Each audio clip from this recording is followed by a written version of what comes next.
শুরু করছি আয়রা গল্পের পাঠ। আমি 100% শিওর আমার পাশে কেউ শুয়ে আছে। আমি তার অনুপস্থিতি টের পাচ্ছি, কিন্তু সে অদৃশ্য।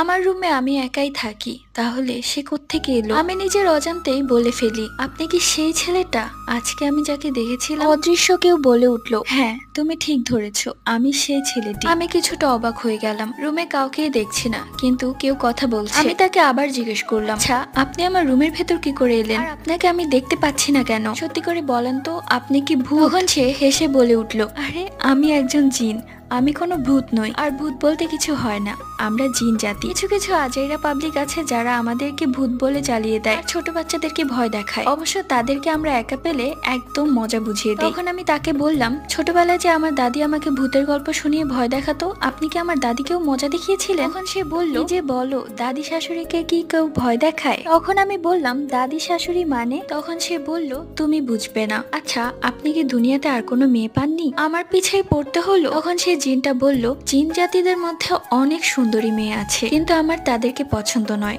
আমার তোমাকে পছন্দ। আমি তোমাকে ছোটবেলা থেকেই দেখছি, আর ছোটবেলা থেকে তোমার প্রতি আমার এক অন্যরকম ভালোবাসা কাজ করে, তাই তো আমি তোমার পিছু ছাড়তে পারি না। তখন আমি অবাক হয়ে বললাম, ছোটবেলা থেকে মানে? তার মানে আপনি ছোটবেলা থেকে আমার সাথে আছেন? তখন সে বলল, হ্যাঁ। তোমার মনে আছে একবার তুমি আম গাছ থেকে পড়ে গিয়েছিলে? তখন তুমি খুব ছোট ছিলে, আমি তখন থেকেই তোমার সাথে আছি। আমি সব সময় তোমাকে সব বিপদ থেকে রক্ষা করে এসেছি। কেউ তোমার দিকে চোখ তুলে তাকালে আমি তার এমন অবস্থা করতাম যে সে ভুলেও তোমার দিকে আর তাকাতো না। তখন আমি বলে উঠলাম, ও আচ্ছা, সেই জন্য হয়তো ক্লাসের সে ছেলেটি আমাকে দেখে ভয় পাচ্ছিল, তার মানে তাকেও আপনি ভয় দেখিয়েছেন? তখন সেই জিনটা বলল, হ্যাঁ আমি তাকে ভয় দেখিয়েছিলাম, তাকে বলেছি তুমি আমার বউ, আর তোমার দিকে যেন ভুলেও আর না তাকালে আমি তার চোখ তুলে ফেলবো। এইসব কথা শুনে আমার প্রচন্ড হাসি পাচ্ছিল। আমি তাকে জিজ্ঞেস করলাম, আপনার নাম কি, আর আপনার বয়স কত, আর আপনি কোন ক্লাসে পড়েন, আপনার পরিবারে কে কে আছে, আর আপনি কি জব করেন? সেই জিনটা কিছুক্ষণ ভেবে বলল, আমি কোন প্রশ্নের উত্তর আগে দিব সেটাই ভাবছি। তুমি যেহেতু প্রশ্ন করেছো সেহেতু উত্তর তো দিতেই হবে।